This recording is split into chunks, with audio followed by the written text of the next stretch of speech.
I appeared for the GDPI process of PFRDA's recruitment exercise in July 2017, and I joined PFRDA in August 2017. So I'll talk about my GDPI experience in this video. I'll talk about GD first. So we were divided into two groups on that day. Each group was was comprised of seven to eight members, and the GD was supervised by two officials from PFRDA. We were given 2-3 minutes to compose our thoughts and jot down our points, and then the discussion started. There was one guy who did not talk or speak anything during the entire GD, so please don't be that guy. What I observed from the GD was, as soon as the GD started, one or two people just started speaking their points that they had in their minds. So soon everybody started talking about their own points that they had, because there is a fear that if somebody else uses your points that you have thought about, that then you will run out of points, then what will you talk about? So because of this, I felt that the discussion soon started going haywire, and it started became confusing. So I decided to stop the group for a while, and I told everybody that we should discuss in a structured manner, and this is a structure that we should follow, and everybody agreed with me. So from that point onwards, the discussion was much more structured and more clear. And I also talked about my 2-3 points that I had written. My takeaway was that it doesn't matter if you are a first mover. What matters is that the group should engage in a meaningful conversation and try to arrive at a conclusion. Although we did not arrive at a conclusion, but at least the quality of discussion improved. Then after the GD, we were told to wait in a waiting area, and I think there was lunch for us. And after that, the interviews started one by one. During this entire waiting period, I talked to many other candidates there, and I'm friends with even today with one person I met that day. So when my interview came, I went into the interview room, and there were three people on the panel. Two were the same officials who supervised the GD, and one was an external interviewer.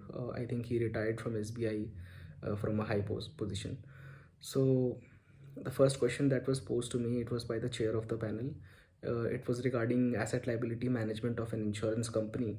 And I think why this question was posed was because I was already working with GICD at that point of time.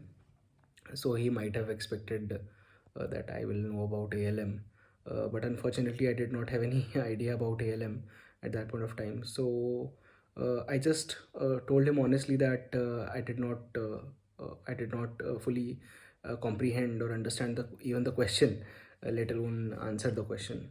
So anyway, the second question was posed to me by the one of the panelists, was about my job. How do we underwrite reinsurance contracts? So I told him all about our process, underwriting process at GIC. So that was a good reply because I was prepared for that. Then there was a question on, there was some legal question that he wanted me to answer. Some difference between some terms in dispute management in insurance. I did not know it, so again I honestly answered that I don't know. Then I was asked about some common or general questions about financial instruments. So for example, I was asked about the validity of a check, validity of a DD, stuff like that. Then I was asked about what is the difference between the underwriting that we do at GICD and the underwriting that happens during an IPO.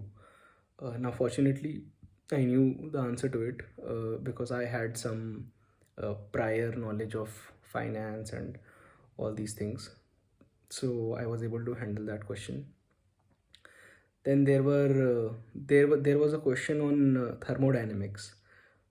So the question was, if there's a fridge in this room, and the room is closed and we open the gate of the fridge, then what will happen to the temperature of this room?